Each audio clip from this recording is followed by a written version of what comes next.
Alrighty, well, here's something that I haven't done in a long time, and it is super delicious and super easy to do. I just flattened off the end of my tomato so that it would stand up upright on either side. And then what I'm going to do is take my little paring knife and push it halfway in, and then turn it, push it halfway in, and I'm going to make a little Charlie Brown pattern all the way around the tomato. And again, I said I haven't done this in a long time. Sometimes I just forget that I used to do something. And this is one of those things. And this is super easy, super delicious, and everybody likes it. So you see what I've got here now. Got a little tomato flour. And I'm going to put that inside of a no-stick pan and into the oven. And it's going to have a little bit of thyme, a little bit of marjoram, and a little bit of tarragon, and a little salt and pepper and olive oil. Let me go get those other ingredients. So a real easy way to do this so you don't cut yourself, because you got to be careful, you want to push a knife into your hand, is you just lay the tomato on its side, and then you just go down halfway, right? And we just rotate the tomato.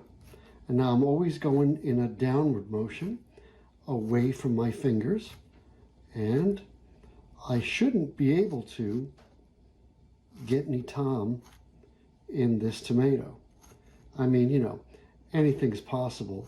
I am a clumsy guy, but kind of nice and easy that was.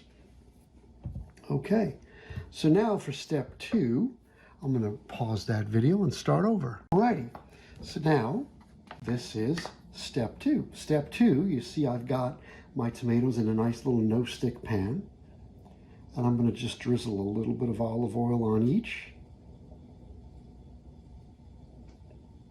I don't have one of those fancy drizzle cans, but I don't need all that equipment, right?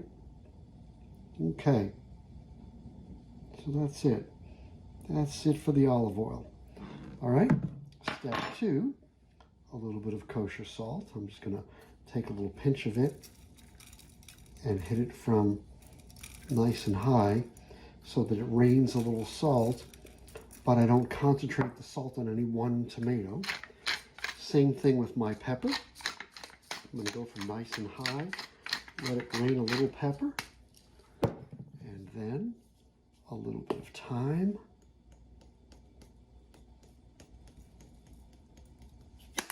Oh yeah, a little bit of marjoram. And you can adjust the spices, the seasonings, like you can put different herbs if you want. You could just put Italian seasoning. You can put herbes de Provence. You can put rosemary if you want. I mean, you can do whatever you want here. This just happens to be my favorite little trio. And that is it. Now, I'm going to pop them in the oven at 350 degrees for, I don't know, 15, 20 minutes. They're going to get soft, they're going to be delicious, and they're going to be a beautiful accompaniment to any dish. Okay, so I actually left them in about almost 30 minutes. So it's been about 30 minutes, and I wanted to have full disclosure on that. Look how beautiful they look, right? And they're going to be tender. Oh, and they're going to go with everything. They're delicious. So that's it. I could have even put a little bit of breadcrumbs on top if I wanted. I could have put anything I wanted on these things. And they're super fantastic, super delicious, and super easy. All right, here it is. Israeli couscous, my oven roasted tomatoes, and a nice sirloin served medium rare. And I didn't put it in this dish, but I have a little bit of baby bok choy on the side, which is also quite delicious. And that's it. Bon appetit.